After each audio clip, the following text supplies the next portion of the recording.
안녕하세요, 엄채인입니다.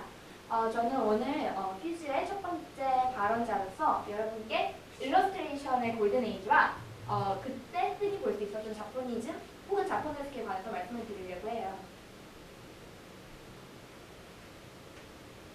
정확히 말해서 우리가 일러스트레이션의 골든 에이지라고 부르는 시기는 1880년에서 1920년 사이입니다. 그리고 이때는 아까 제가 말씀드렸듯이 굉장히 일본의 영향을 받은 자포니즘 혹은 자포네스크가 흔히 보여지는 시기이기도 했어요. 그래서 저는 지금 여러분들께 이 자포니즘으로 굉장히 유명한 화가 두 명을 소개하려고 합니다. 첫 번째는 클로드 모네입니다. 이미 인상주의 화가로서 굉장히 유명하고 어떻게 보면 인상주의의 가장 유명한 거장으로도 이미 알려져 있는 사람인데 나중을 위해서 지금 여러분들이 이 그림에 잠시 주목해 주실 것을 부탁드립니다. 그리고 우리는 또 한 명의 화가를 살펴볼 거예요. 역시 우리가 익숙하게 알고 있는 빈센트 반 고흐입니다. 빈센트 반 고흐 역시 인상주의 화가였고 아까 제가 모네의 가운데 그림을 짚어드렸듯이 이번에도 이쪽 그림을 잘 살펴보시면서 과연 아까 제가 짚어드린 그림과 이번에 짚어드린 그림 사이에 어떤 연관성이 있는지를 주의해서 봐주시길 바라겠습니다.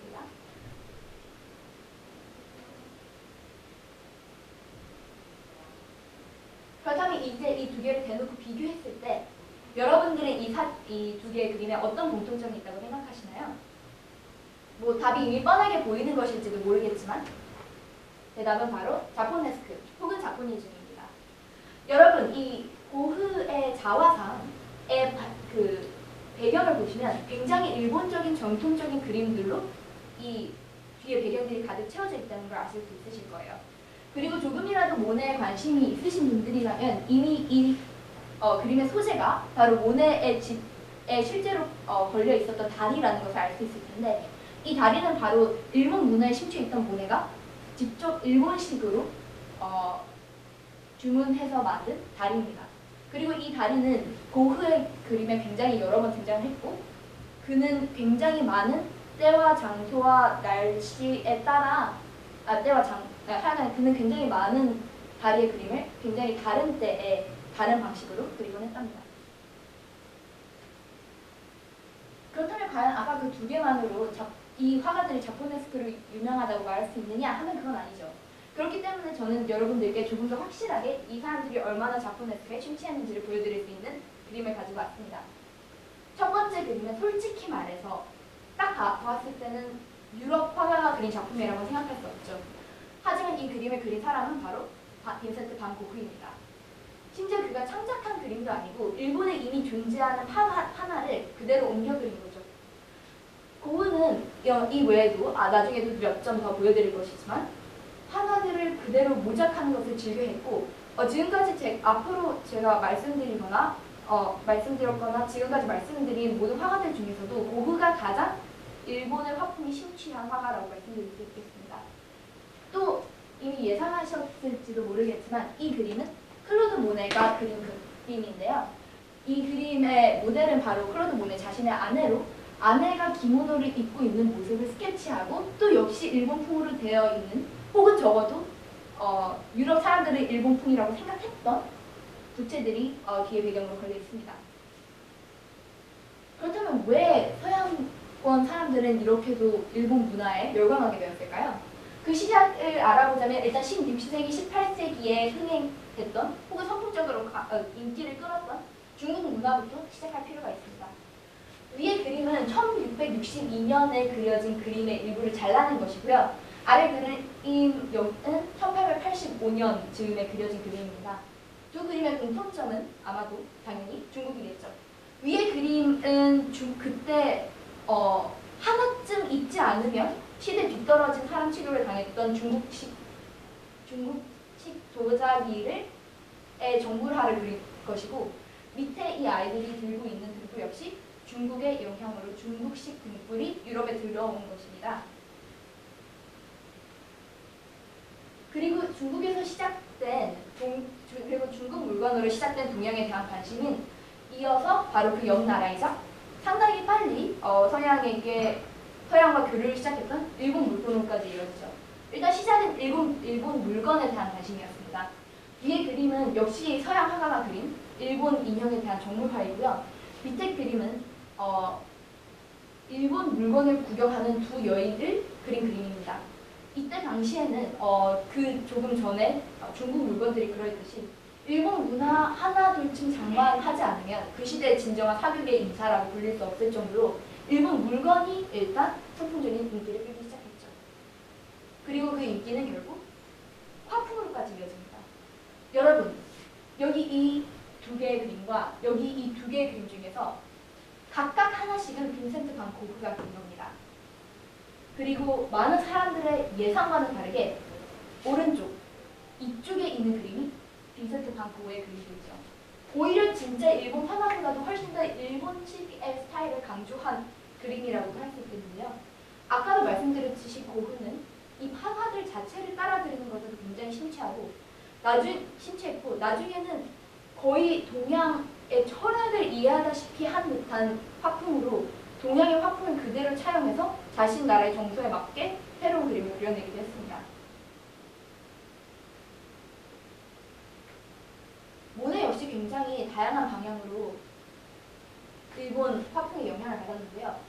위의 판화는 일본의 판화로 후지산의 다른 날씨에 다른 전경을 그린 두 개의 판화이고 밑에는 고흐가 그린 인상주의 그림입니다. 고흐는 위의 판화가 같은 소재를 다른 시간에 그러니까 빛이 어떻게 보이냐에 따라서 다르게 보이는 그 사물을 여러 번 그리는 것에 감명을 받아서 자신도 똑같은 사물이 어떻게 빛이 비추냐에 따라 다르게 보이는 것을 그려보아야겠다고 생각했습니다. 그리고 그게 바로 인상주의의 시초였고요. 아까 제가 말씀드린 그 다리 그림의 연작들도 역시 여기서 영향을 받아 똑같은 사물이 빛을 다르게 받았을 때 어떻게 다르게 보이느냐를 캐치하고자 했던 고흐의 시도가 담긴 그림들이었죠. 그리고 이렇게도 많은 영향을 미친 일본의 화가들을 우리는 우키요에라고 부릅니다.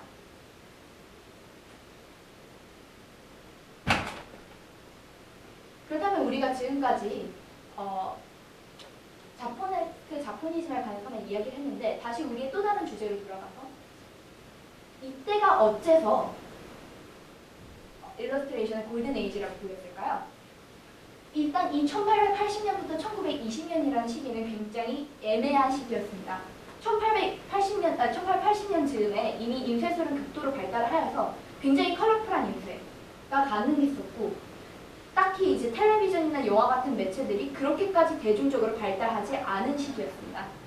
그리고 1920년 후에 세계 1, 2차 대전이 터지기 전이기도 했죠. 사람들은 굉장히 평화롭고 또 산업혁명으로 인해 풍요로웠으며 인쇄술은 발달했지만 그 밖에 딱히 즐길 매체가 없었죠. 그렇기 때문에 사람들은 자신들이 현재 가진 인쇄술과 돈으로 즐길 수 있는 일러스트레이션을 발달시키기로 결심했던 것입니다. 그래서 이 시기에 가장 유명한 3명의 일러스트레이터를 간략적으로 일단 이름을 알려드리겠습니다. 첫 번째는 덴마크의 카일 닐슨, 두 번째는 프랑크의 에드먼 블락, 세 번째는 영국의 얼터 레캄입니다. 일단 에드먼 블락은 우리가 지금까지도 알고 있는 이상한 나라의 앨리스의 사파로 굉장히 유명하고 에드먼 블락의 사파로 앨리스는 금발의 파란색 원피스를 입은 소녀이다라는 이미지가 지금까지 굳어지게 되었습니다. 사실 그 이전에 앨리스는 흑발의 여성으로 묘사되고 있었는데도 에드먼 블락의 사파가 굉장히 인상 깊었기 때문에 앨리스의 이미지를 고착시키는 걸로까지 이어진 거죠. 그다음에 얼더 레켄은 우리가 흔히 말하는 사파, 그러니까 우리가 지금도 동화책에서 볼 수 있는 정말 그 흔한 사파, 그 사파의 전형을 그려낸 화가입니다. 지금이야 사파 하면 당연히 떠올릴 정도로 그의 화풍은 너무나도 익숙한 것이 되었지만 그 당시에 그는 그 화풍을 시작한 사람이었고 지금 우리가 흔히 사파에서 볼 수 있는 동화적 색채와 색감은 모두 이 사람이 처음 보편적으로 만들어낸 것이라고 할 수 있겠죠. 그런다면 제가 특별히 조금 더 자세하게 이야기하고 싶은 사람은 바로 덴마크의 카일 닐슨입니다.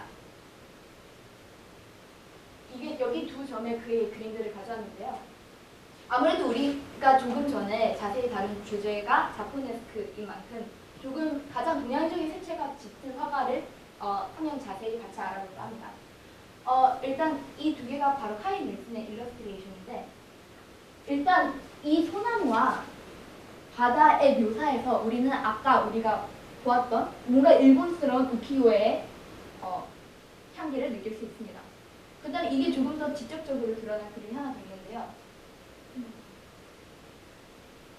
바로 이 상파입니다. 여러분, 이 우키요에는 지금까지 현존하는 일본 우키요 중에서 어쩌면 가장 많은 영향을 유럽 화가들에게 미쳤다고 할 수 있는 하나인데요. 바로 쓰나미라고 하는 호쿠시의 사파입니다. 여기서 보이는 이 파도의 모양과 여기서 보이는 이 파도의 표현법은 여러분들께는 어떻게 보일지 몰라도 거의 오마주에 가까운 형태로 비슷하게 나타납니다.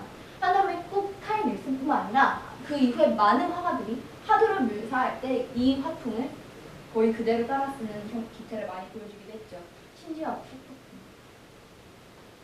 어떤 사람들은 이 운디네, 이것은 운디네라는 동화의 사파인데, 운디네 요정이 입고 있는 저 바지 모양이 스모 선수의 것과 비슷하다는 의견까지 제시하면서 이것은 어떻게 보면 자포네스크에 대한 일종의 오마주격의 그림이다라고까지 이야기를 합니다.